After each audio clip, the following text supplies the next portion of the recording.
Renaissance. And for them, a Renaissance meant that they took the whole building, they gutted it, they created a whole series of new exhibition spaces, library spaces, got rid of certain programs, introduced a series of interior vertical circulation cores, which were highly criticized by the public at first, have been accepted. The idea being that all circulation is of course externalized to the outside, back and front. We were contacted towards the end of that period, and they wanted, Centre Pompidou wanted the competitors to create or imagine a restaurant that would be open during the day, but also open during the night beyond the closing hours of the Centre Pompidou, and would be, in a sense, a place that would be somehow also linked in with this idea of a rebirth or a new kind of event inside the existing, inside the exoskeleton of the existing building. So what we became extremely interested in the project was a number of problems, of course, became very evident to us. One was that we couldn't attach ourselves to any of the walls.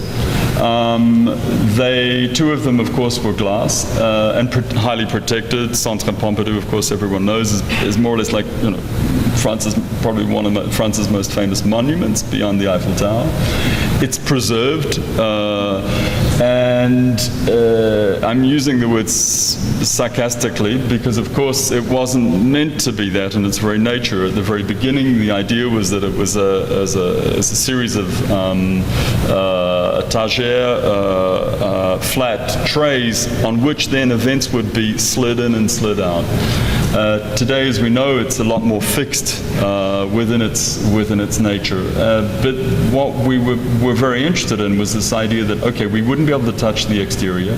The exterior walls on this side are opaque, and we can't attach to them because they're security walls, firewalls. And then the roof, as you know, all the plumbing ducting of Pompidou, which is highly charged with its vocabulary, is untouchable.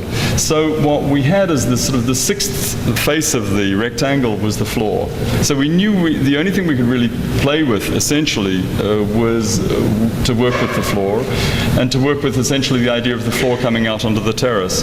And then the other thing that interested us in all of this history was to somehow find something in the Centre Pompidou that was completely neutral and divorced from its vocabulary. Now, the only thing that we found in the end was an increment, which was 80 centimeters by 80 centimeters, which divides the fabric of Pompidou. In multiplications of that, you get to 160, 320, 1220, 1280, pardon, between the structural grid. And vertically, it becomes divided by this grid. So for us then, we had two things that we were extremely interested in. The fact that the floor was an available site, and the grid was also something available and devoid from its vocabulary. Outside of that, we had the problem with the program, which we then took the program and divided it into a series of chunks, which we said, well, why don't we then try and imagine a building in parallel to these chunks which could somehow be slid under the floor. So we considered then the floor a conceptual carpet.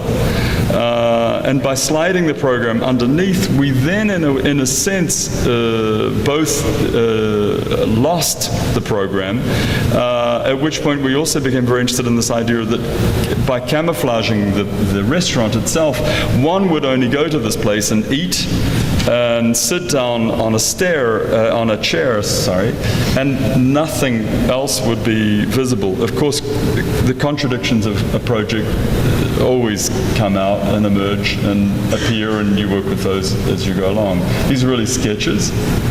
These are very early numeric sketches, numeric overlaid by hand.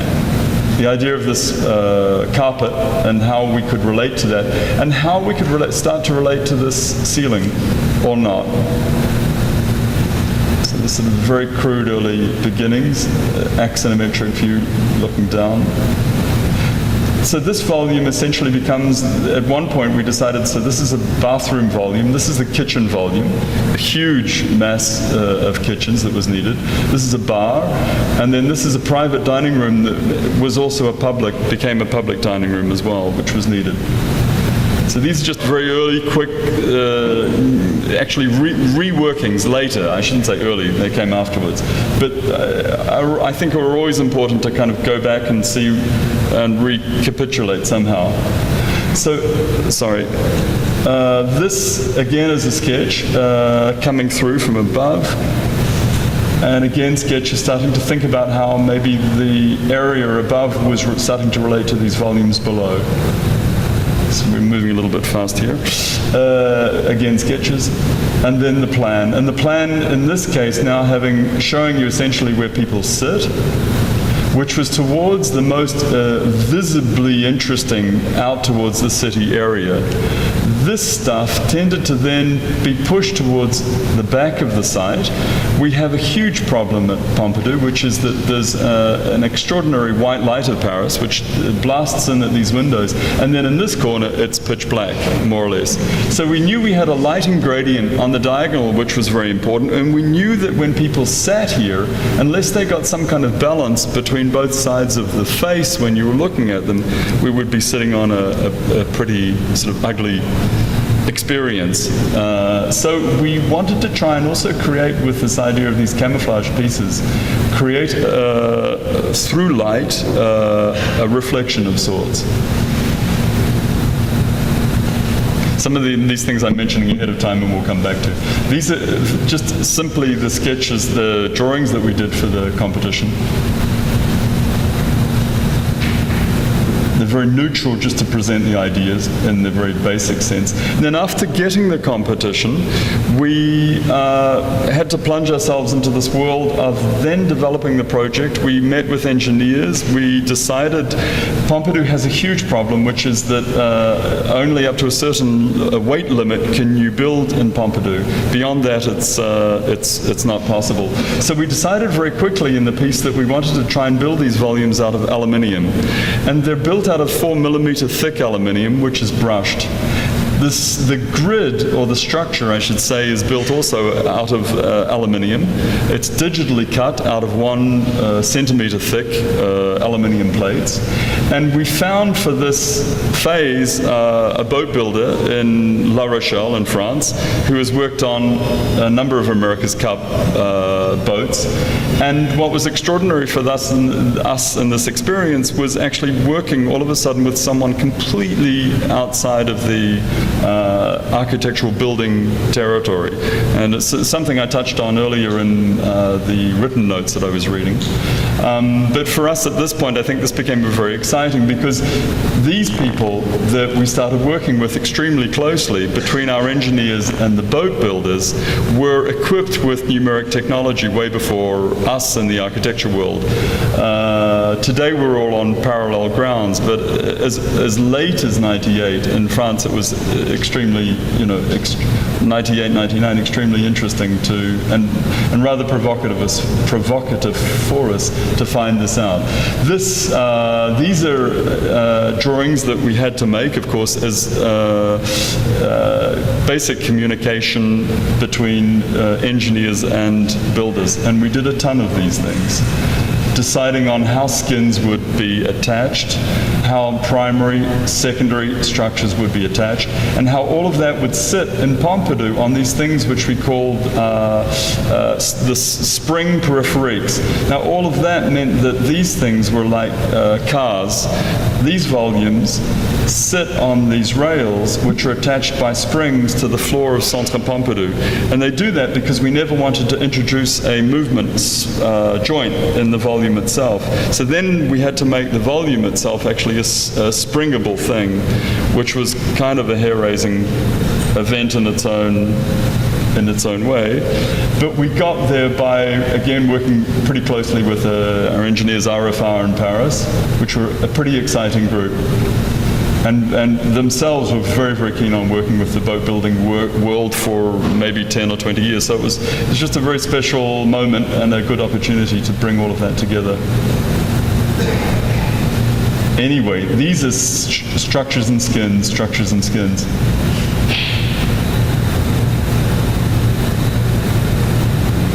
And then, so that was the bar volume. This volume is an important one. We call it the Mickey Mouse, or the red volume. It's the volume for the conference area that I was telling you about, the private conference dining room. It's the Mickey Mouse because of the head hat that runs out and just touches the window. And all of this is opened up to the restaurant, or completely closed, as the other image showed. These are really engineering drawings now, where we're studying in minute detail how we're going to work with these skins and the structure. And then this is a kind of very sort of basic section, but I think it's an important one, only to very quickly present to you this issue of the air, the information, and water and electricity are brought always down through the roof into these volumes.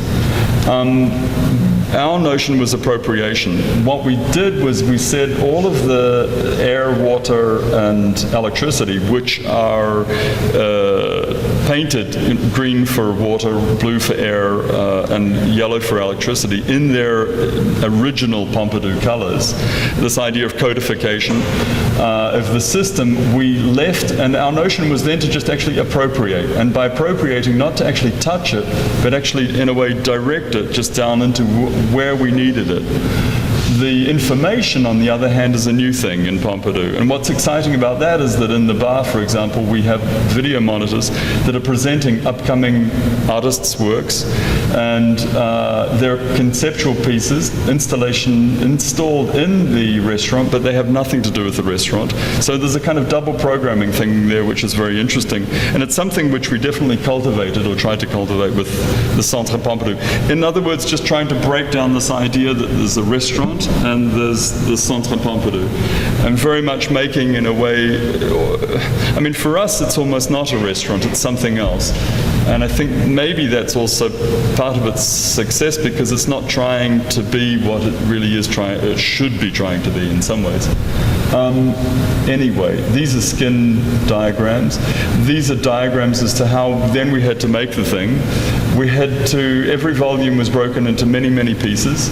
These are analysis drawings, which I always find fascinating, engineering analysis drawings to do with side movement and top movements on each volume, which we had to go through and study and then reinforce according to where that was needed.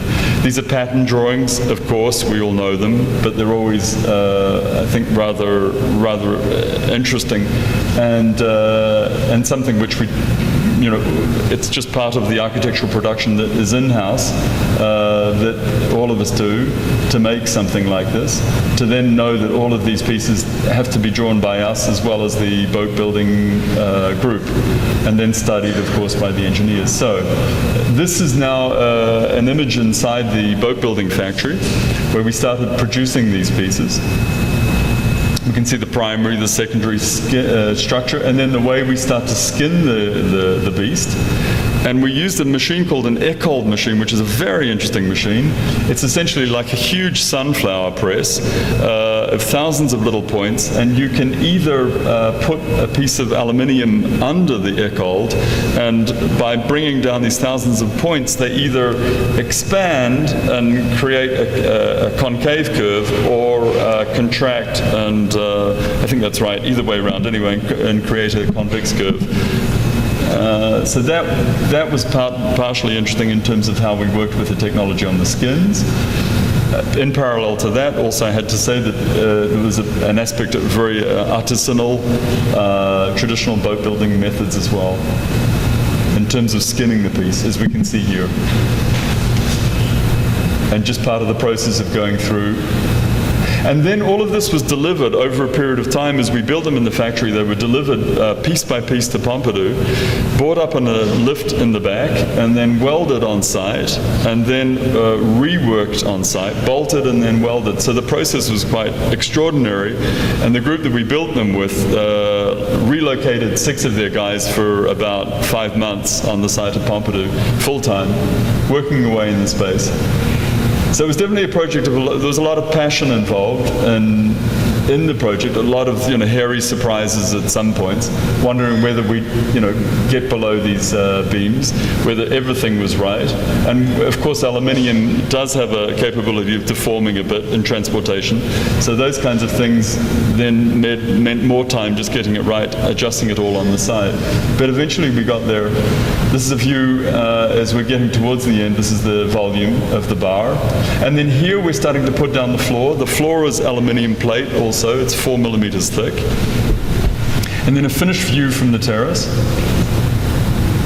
So what we have at night is an extraordinary terrace in summertime that views into the inside and out. Our intention with the furniture was to use the furniture as an excuse to open up the terrace completely to the interior, so there was a sort of a seamless relation spatially to interior and outside. There's a view from the Nicky Zinfandel Tingley fountain below. Here's our red volume at night, and here's just the top of the yellow volume bar. And then at night looking in, it's just sort of brute photos, just as we're starting to, before we opened the project. The bathrooms, kitchen, bar. Again, a similar kind of view. And then inside, very early on in the piece, a bathroom, kitchen, bar piece. And then this extraordinary roof, the existing roof. And then views around the volumes. I think for us, I didn't really go into that, but the idea of, in a way, the volumes was for us very much that the passages between the volumes was somehow created by the flux or the movements of people. So in a way, trampling across the carpet made, in a sense, all of the volumes relate to essentially this one carpet surface. Here we are looking towards the bar piece, of course. A daytime view. What interested it also with the nature of this beast was that, in a sense like a carpet, you're not aware of when the volume is actually maybe pushing up or falling back down. And I think, in a way, the vocabulary that started to develop finally in the later stages of the project was something which pleased us in the sense that we intentionally wanted to leave the reading by the public of the project as one in which it was in a process of becoming something else, and that becoming, I think, was for us quite an important aspect in terms of making the project a part of an ongoing project, part of partially in a sense just caught in time, or as though you've just walked into an event as it's unfolding. And partially all of that's related also to this notion that these people are not stupid, they're actually bright, and they want to know more about what's going on. And what is interesting with the ability as an architect is that we can get people off their butts and move them. I mean, it's a sort of simplistic thing to say, but in some ways it's quite important, I think, that the person sitting in the restaurant actually actively in this space is forced into the position of a spectator. And we did want them to actually start to explore the project. And only by doing that, we knew the only way to do that was to never show anyone the whole project at any one point sitting in the restaurant. So there's this interest in fragmenting the project, breaking the project down, creating narrow passages, and inciting people to move and be active and thinking about what they're looking at and possibly interpreting. Again, the brushing of the volumes is important because by brushing them, we were able to create this, get this light that I was talking about back onto the inner face of one's face. And what's fantastic in brushing the aluminium is that it both absorbs and reflects or diffracts the light. And that sort of double quality by brushing the aluminium was a very exciting quality, a little bit related to the, in a sense, the ambiguous nature of the project, and something which we were quite pleased with. The aluminium is brute, we leave it, and it seems to survive pretty well. It just grows, it grows, it ages with the project. And then these are just views around the project. The inside of each project is skinned, it's a second skin, outside being aluminium, and the secondary skin is in rubber. Again, 4 millimeters thick. The choice is for the color is not so specific. Green, in some ways, was it was an allusion, of course, to this green from the earlier building, related to a water space. And this is inside those watery spaces. And looking out through a window, again, we wanted people to think about what they were looking at, and the idea that the roof, this is an extremely important relationship between this stuff, and what went on there wasn't just by accident. The furniture we designed, again, we wanted the furniture, as I said, as a primary way of creating a level that ran through from outside to inside, and created, in a sense, like a sea of mobilia, so that people's bodies actually could register, almost sort of be cut at the trunk line, and that their bodies, the body reading in this furniture is quite important. Spatially, we wanted people to be part of a very big event, with the choice of being able to be also in a very private conversation, but the sense that they also could be part of a bigger situation, and the idea that people could also potentially talk to one another down a line of furniture is quite important. So ultimately, what we do with the furniture anyway is spatially quite important to the project. This is looking towards the red volume. This is just outside the red volume, the one I was talking about earlier, with one of the walls completely closed. The doors to the red volume, which are open, and therefore the restaurant is again used completely by the public throughout the day, but can be, as I said, double programmed, closed, and becomes a space for the meeting room or private lunch of the administration for Pompidou. The choice of red is, in a way, here it's not an accident. Either the red, there was a French architect called Drouot who designed some rather remarkable offices for Pompidou while they moved out during the 98-2000 period. He painted the red on the inside of the offices, this fantastic red, but and everyone knew that later in the history of this thing, all the Pompidou people would eventually move back and this red would be forgotten.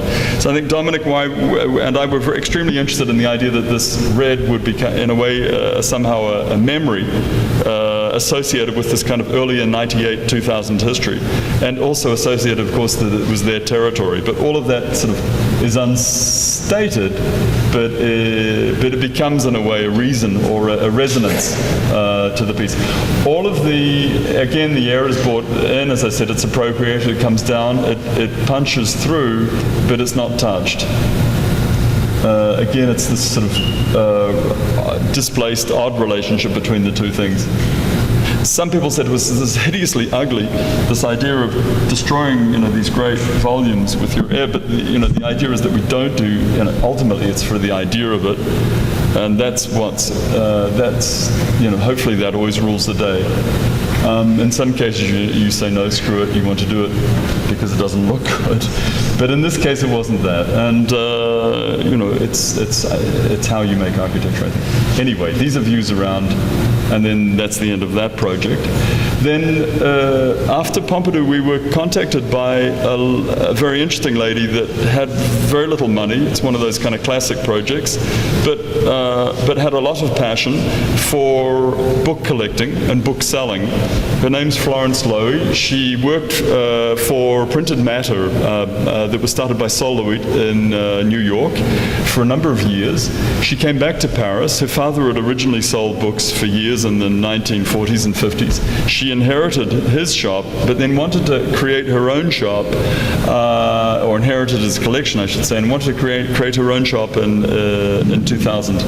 So she approached us and said, how can I...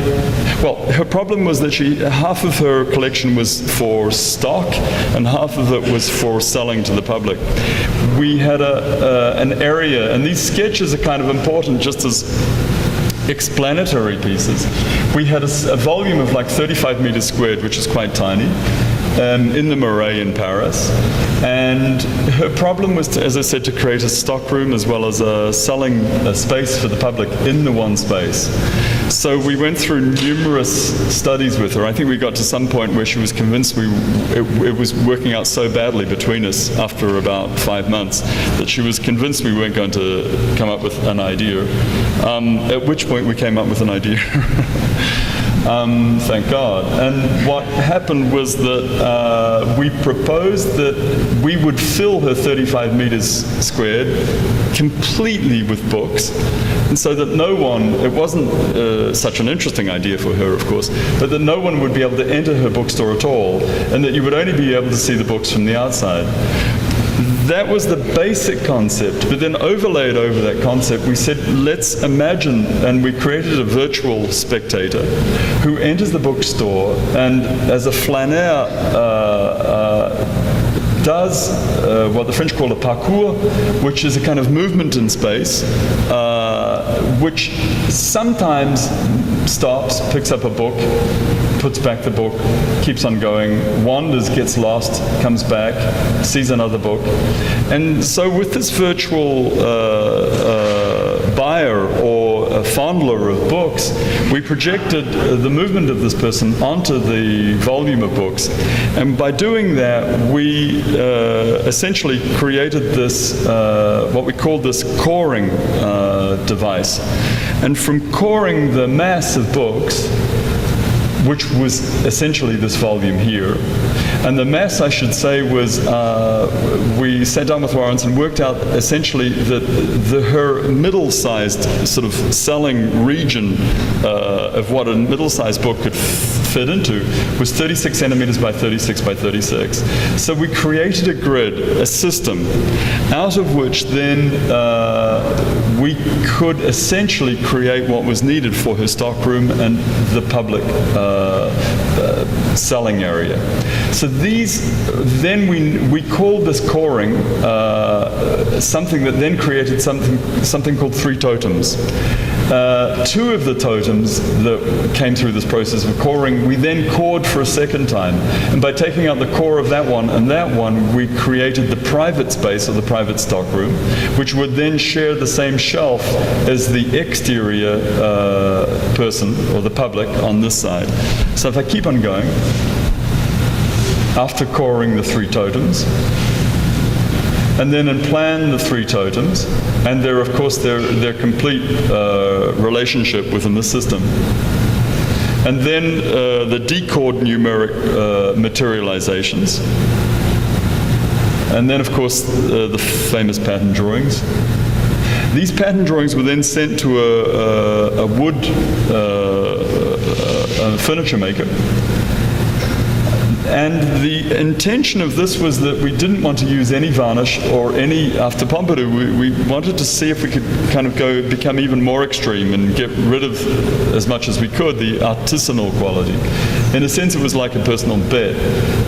These things can only be done, can only really be done to a certain degree, because of course someone's, we're involved with what we do and someone handles the product. But here we came up with a product from Sweden, which was quite interesting. It has a matte melamine, very thin melamine stuck to both sides of what in America we'd call contreplaqué, plywood.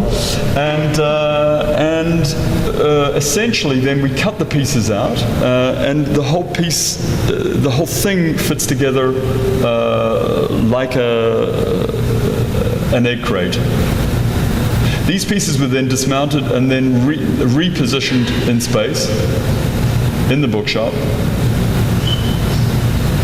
And what we see here are these voids, where we can see through to the stockroom, but that's a private space. There's a small door which can be slid away and one can get inside.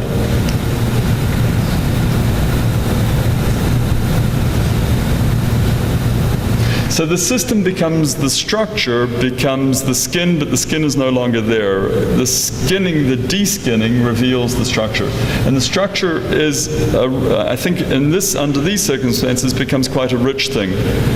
It's a double or triple meaning thing. And I think those are the kinds of conditions under which we start to be interested. This is a view from the inside of one of the totems in terms of the private stockroom space. Another view. And then views around. The idea with the space was to absolutely leave all of this as simple as possible. Our intervention were these pieces.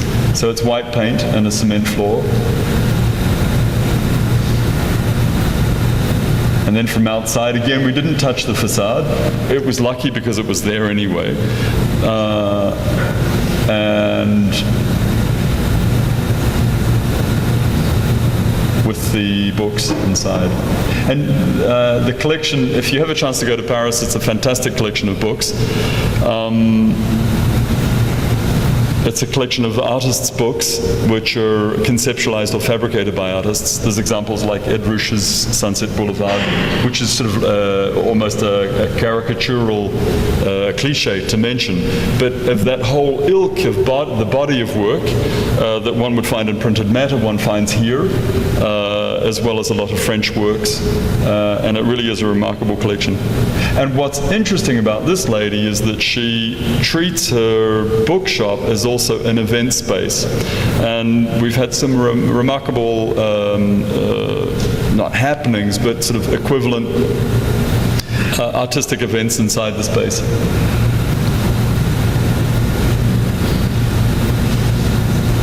Okay, another competition we did, this was for the Museum Branly in Paris.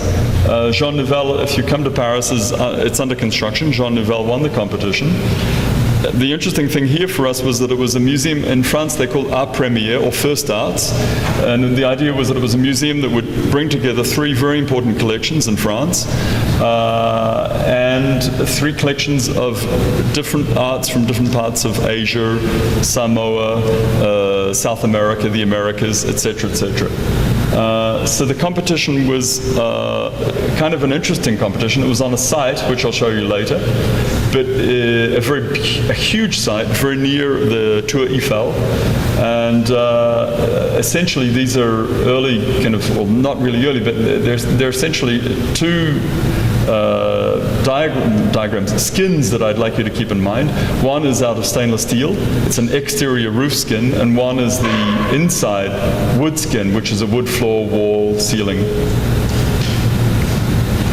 The metaphor for us for this project, the site was so vast that we thought it was important to actually explore the notion that could we create a museum on a complete horizontal without going and taking an elevator or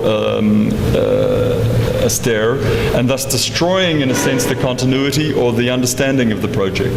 And also the understanding that in parallel, we wanted somehow the whole collection, which was a collection of different fragments from around the world, to somehow be read as one thing, which essentially kind of went against the very grain of what the museum wanted.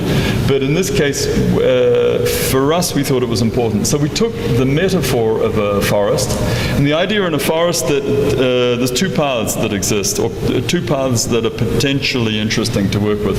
One is the path that exists already, that's been pre-made, and the other is the path that's made by the spectator or the path maker. And by taking the metaphor of the forest and this notion of paths through the collection, we then went on and of course, there's artistic parallels, or cultural, I should say, parallels to those paths. And by moving on, we took the surface of the site, the entry here. The curve is this extraordinary curve, which is the River Seine here. The Eiffel Tower is here. And the major entry is here. And the entry into our museum is here, through 4 regions of the world, which the collection is broken into, but essentially our idea was that we wanted a traversing a series of paths that went through the collection, and also the ability for someone to wander around on a horizontal plate. And essentially also then the outside, these are outside spaces, becomes just purely an extension of that. These are other programmatic volumes, but essentially the most important volume for the museum is here. So this is a model of those volumes. Essentially the main river, as I said, the main road is here, the entry is through here. The volumes for us were quite important. They had these two skins. One, as I said, was in wood. One was, it's a little bit ambiguous as a model here, but the exterior skin being in stainless steel. So we wanted to reflect the city and keep it quite urban as an exterior skin. But the skin on the inside actually became a very soft and primary skin. And why that was interesting to us was because most of the collection, there was a huge part of the collection which is made out of wood. And we were interested in also the notion that the collection or the wood could somehow be related to the very notion of early ideas about architecture or the beginnings of built shelter. So we took the wood as a kind of interior skin that becomes very interesting because it's also museographically interesting as well as spatially interesting to create a complete space within the project. So if we look from the outside of the museum that we proposed for the competition, here we have a skin which is in stainless steel, as I said, and then we have these extraordinary, or what we felt were extraordinary volumes on the inside, very, very high volumes, that once you get inside become very carefully a series of paths and a series of, this is a little bit more minimal than what it really would be like, but a series of light conditions that would then, at times within the collection, there was these pieces called icon pieces. And for example, for the Aboriginal art culture, we would take an icon piece that would then introduce, let's say, a collection of 100 pieces. And we worked with this notion of light, which would be a light specific to this part of Australia, and that would be directed on the icon piece, or the iconographic piece.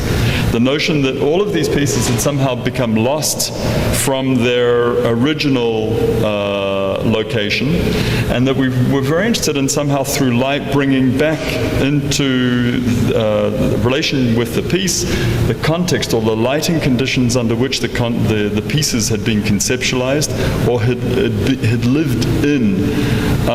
So that was kind of one aspect to our project, and as I said, the other aspect was very much this interest of moving across culture, that the world was not defined by broken into four different subgroups, but that actually ideas traverse across culture. They do not move in predictable paths, and all of this material anyway is constantly being re-looked at by new eyes as one generation surpasses another and new historical data comes along and reveals that actually this group in Samoa did not land on this island and then go to this other one, but in actual fact they come from somewhere else.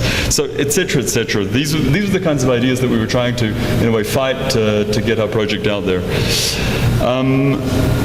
Then we come to a project that we're building now in Paris. It's under construction. It has been for about 5 months.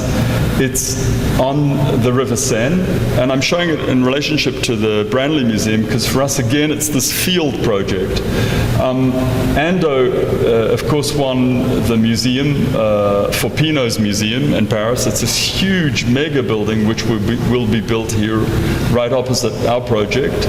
Right now, the project is interesting because Renault, the car factory in France, the car our group, in France contacted us, and again we did a competition to design a world communication center for them in the heart of Paris. The whole site is a very important site. It was where the cars originally were assembled on this part of the site and also on the island. All of it was decentralized under Mitterrand in the 70s and 80s. And one of the last buildings which is still left on the site is this building that was built by an architect, and again working in the stomach of another architect, Claude Vasconi. And this is his project, which is this brick and steel roofed thing. Now this is a huge project. You can see the Seine here, and you can see the old factories of Renault, which are about to be torn down maybe the end of this year and the beginning of next with Ando's project here. Our project is essentially all of this, but inside. What intrigued us about, of course, this project was the presence of its roofs. And the roofs are really interesting because in a way they're not just an angle which is very acute, but the logo we since then being invited to the competition, we then got into analyzing it, and we found out that the roof, in fact, is a breakdown of the logo of Renault, which is a six-sided, slightly six-sided, distorted piece of geometry. And essentially that logo then is repeated in these series of roofs. So the idea that then the brand or the logo that created this roof was for the earlier architect from the 80s, kind of an important thing, but a very subtle way in which he introduced this logo. What we did, we were in parallel to that, we were just also happened to be interested in the idea that these were light slots, and somehow we could generate a project maybe from those light slots. So as we worked, this is the empty building, an extraordinarily beautiful building as an existing piece.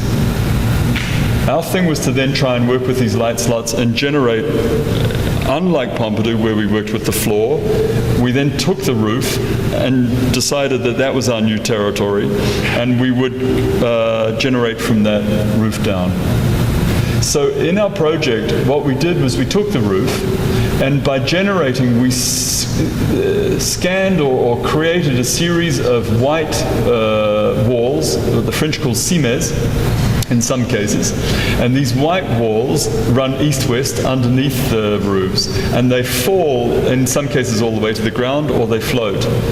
All the orange stuff is a series of 3 offices for 50 people in each, a garage for cars, and then on this side of the project, an amphitheater for 300 people, 100 people, 500 people, which each would have a presentation space for an actual car, as well as a television studio, as well as a series of what we call the brainstorming rooms for these people to then be able to move back and discuss ideas. What's interesting in the communication department of Renault, which is just like a sub-department of Renault, is that these guys who work here are interested and are looking 2 years, 3 years ahead of everyone else. They're not interested in what's happening now, they're interested in three years away.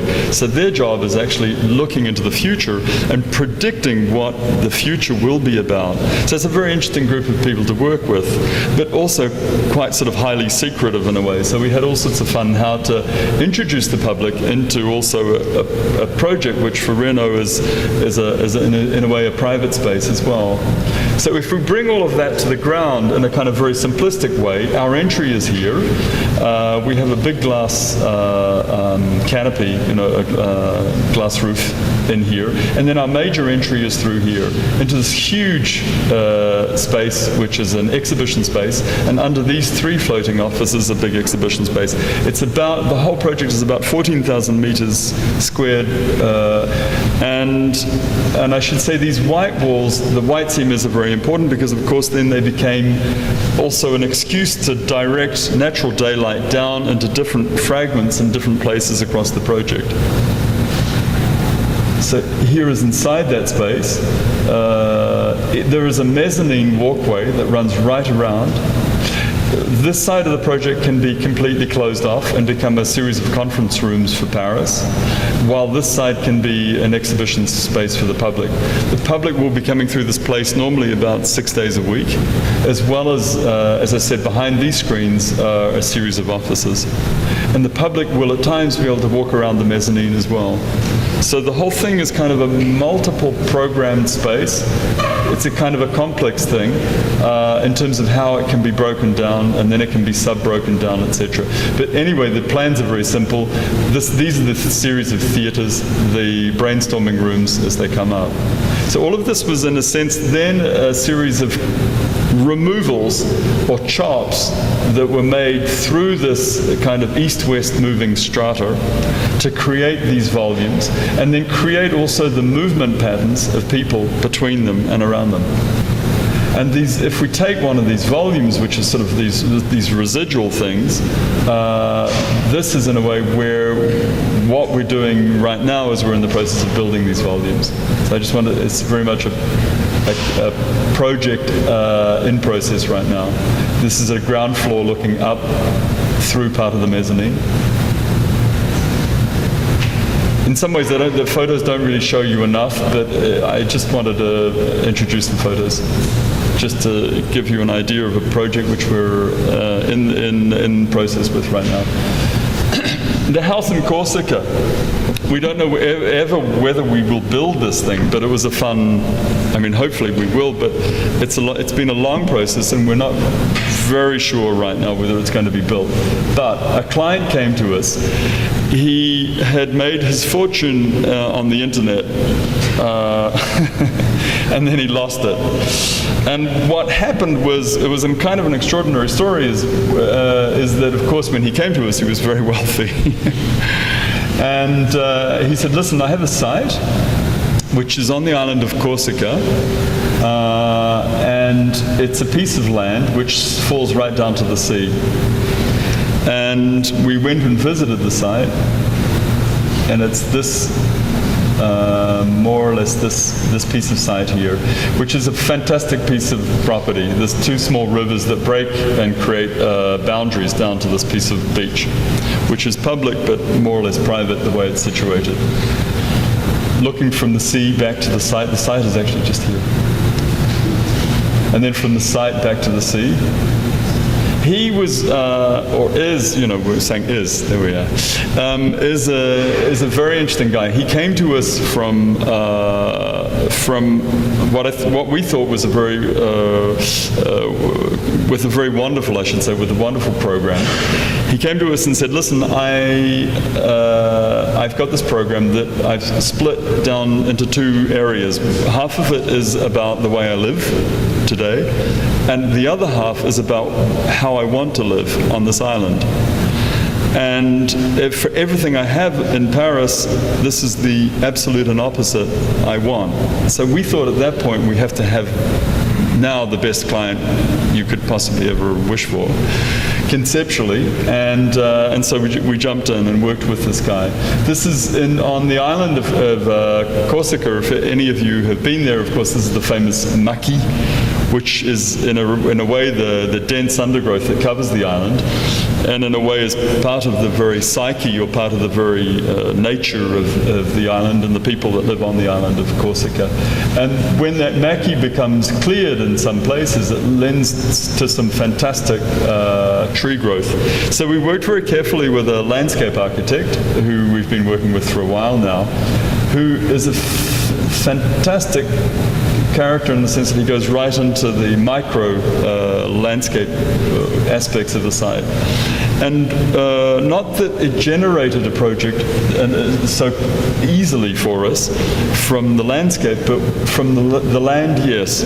And what we proposed was, in the end, to take the land and treat the land as a surface, and a topographic surface, and to think that with that topographic surface of the existing land, can we not then make a clone of that and pull the clone down below the existing topographic surface, and then between the clone and the topographic surface create, let's say, a series of living conditions. And what was really interesting about, these are process drawings, but what was really interesting about the client was that he said, I want to live across the site. I don't want to just live in a house, but I want to wake up in the morning and be able to wander down to the beach and then come up and stop for breakfast and then come up and stay around the middle of the site for lunch and then wander back to the upper part of the site in the evening. And then, because I am interested in Zen, I want a space in the trees, and I also want an area where I can exercise. So there was this kind of remarkable history of wanting to live across the site and in the site at different times of the day and different times of the year. And we talked about this a lot, which led then to a whole series of explorations. These are just kind of fast recapitulation of it. But where we started to, of course, work with this notion of, well, what is this stuff if it's the original, and what is this stuff if it's now this synthetic copy, which we still didn't get to at the final, where we stopped the project, but very much interested in this notion that this stuff, this synthetic landscape, should really become something quite special. But at one point, we, in working with these skins and in working with these inner spaces, a little bit like Maison Puzzle, with the idea that the house is somehow partially underground and partially above, we started to open up the surfaces. And by opening those up and looking at the different cellular rooms that then could be made inside this house, we wanted the house to be used also as a place where he could invite a lot of different friends over time. Once we opened the thing up and then skinned it back, then maybe we could open this up at different times of the day in different kinds of ways. So by opening it up, we came eventually to this idea that the skin could actually open at its intersecting points, and that windows, and essentially windows into the space, were no longer a hole, but actually was the active surface, which was both an opening and closing thing. At this point, we started working with Ovarup in London and trying to come up with a series of different methods to build, and how could we make this thing hydraulically opening a ceiling window and not also become, as the French call it, a machine à gaz, an impossible machine to work with. But again, he was extremely on board for all of this, and because he was involved in sort of the informatic world and the numeric world, he was extremely able to jump with all of these kinds of ideas and push us even further. So this is really where we left off with this house, a piece of this bigger, broader house. We have no idea where we're going to be in the future with it, but the thing is on hold right now. This is a model that we produced for the Frac in Orléans for an exhibition this year of that ceiling. And it's for roof, I should say, and it's very nature, roof wall, because it really is more a roof skin. Okay, and then we come to, so we're closing the presentation down now, just the last few projects. The World Trade Tower project, we were invited by the Max Protich Gallery in New York. Of course, I'm sure you've heard thousands of times about this project.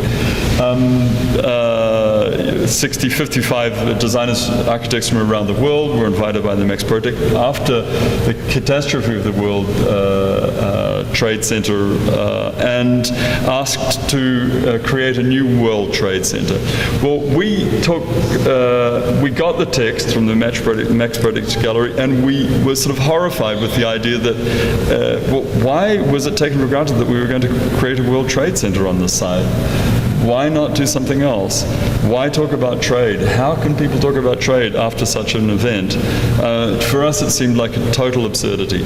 So we scratched around and thought that the best thing was to eliminate the notion of trade and money and talk about bigger issues to do with the world today, which are notions of peace and let's say hope. And so we proposed a project where we got rid of the notion of trade, as I said, and it became the World Peace Project. So it was our way of, in a way, contributing what we felt was necessary as an attitude to the site. It's not necessarily the project that should be on the site, but the attitude we thought was important to show.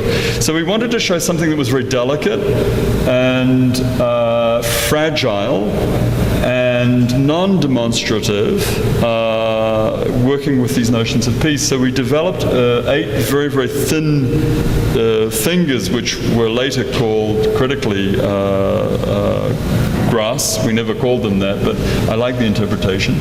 And we located these on the site inside the existing envelopes of the building. So the gabarre, or the envelope of the building, reaches just to this point of the original towers. And these fingers, we imagine now, it's a purely manifesto piece because we know that to live inside this, the thing would probably have to get fatter and undergo certain changes, etc. But it was the spirit of idea. And the exterior of these buildings or these habitations would be covered in a moving skin, an electronic skin, that would be constantly running messages vertically up and down each of the 8 fingers. And these messages would carry words which were related to both memory and the future. And in memory, we pushed for the words like love, memory, peace, etc. And the other half of the words were using what at that moment in time seemed to us critically important events in the world, such as Seattle, such as Tokyo, the Tokyo Agreement that had been completely lost. So we incorporated the texts of Don't Forget Seattle and Remember Tokyo as events that are critically important to the world, as just part of this ongoing issue of, who are we, where are we going? All these kinds of problems are unified problems, and we all have to work together, etc., etc., etc. So this is our proposition. The gabarre that I talked about of the original building, of course, in plan, the outline. These are views looking down, and then the piece was shown in the American pavilion at the Biennale, the last Biennale, as well as in the French pavilion, where we built an extraordinarily high model in digitally cut mousse and then fiberglass resin. And then this is I'm going to show you this really fast because it's a project that we haven't explained very well visually, and we rushed out of Paris grabbing a few images. So I don't think it's going to really do it justice, but it was important to show you because it's something that we are in the process of trying to develop as a project and will hopefully build. It's a series of 100 apartments in Paris that we won a recent competition for, and we thought it was important because it's it, in a sense, is a development on from some of the earlier projects in some ways. It's how to live inside some of the stuff. And from these skins, we have a site in Paris where there's 3 buildings.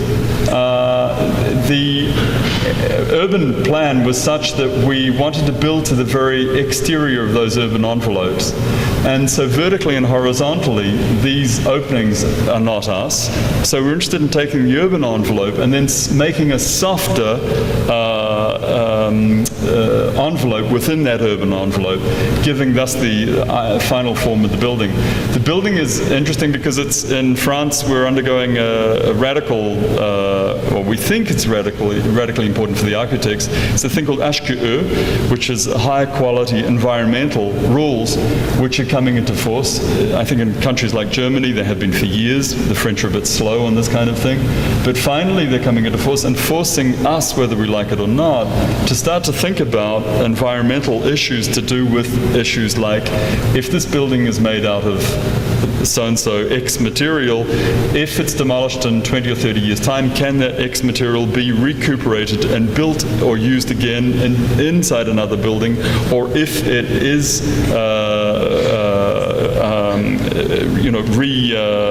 reused, crushed, broken down and reused, reconstituted, I should say, then these are the kinds of arguments that HQE was all about, as well as etc., other issues to do with thermic movement, air movement, etc.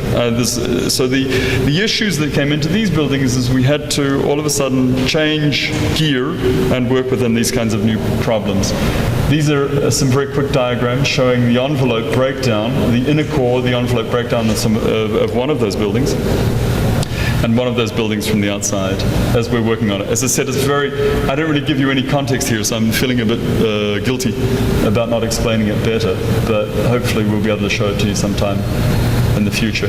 And then I wanted to end on the notion of some furniture, but for us furniture, maybe it's your classic response by an architect, but the furniture is always an extension of what you do and vice versa. And these are two pieces that we did for a furniture company, Sawaya Moroni, in Milan, that are again, in a sense, like domestic totems, where one places one's object or books or whatever you want. And they're pieces, in a sense, that also, I think, bring about or force the domestic environment. We would like to think that they also have an influence on the domestic environment, that they are impossible to place, except maybe in the middle of the space, and all of a sudden, or to the side of the space, but all of a sudden they become, in a sense, a kind of presence that one has to deal with. Anyway, they're pieces that we produced this year, and I wanted to show you that. So this is another one of them, which comes out of a similar kind of territory. Okay. Again, the ideas from this are related to in many ways to the bookstore by Florence Loewy. But here we're moving into another world of metacrylite and the transparency of that, and seeing what else we can do along these lines. So that's it.